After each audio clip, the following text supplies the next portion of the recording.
So I use, personally I use a scalpel, pair of leather shears, a strap cutter. What else have I got here? This is called a clicker knife. A lot of people use them. Very good for tight corners. Obviously it's got a, if you look the comparison, it's got a far thicker blade than a scalpel, but I guess for me personally, I've just gotten used to using a scalpel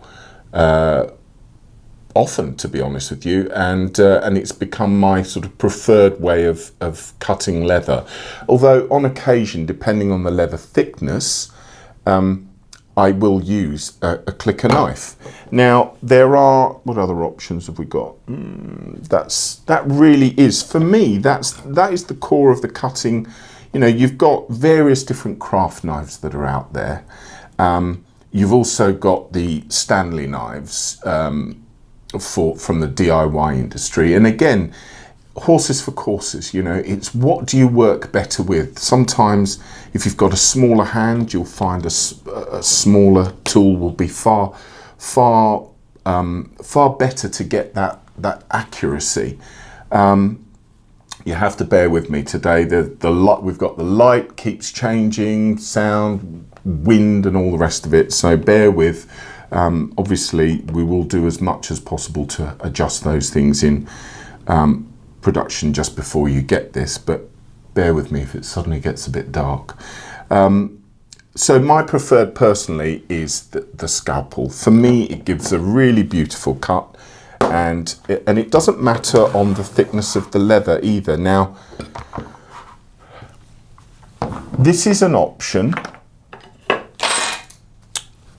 I'll be honest, I don't use them, okay? Nonetheless, I have to point out the safety element that is available out there to help protect yourselves against injury. And you know, when cutting, there are a few folks that will want to use these. These are Kevlar gloves. They're cut-safe gloves. I'll suggest that there's no reason to test them cut safe and rely on the fact that they've been created to make cutting a lot safer. You know, make sure that whenever you're storing any of your knives, the tips have either got a cap on, a rubber cap. Often just a simple rubber will be enough to at least protect the very tip, or a piece of cork.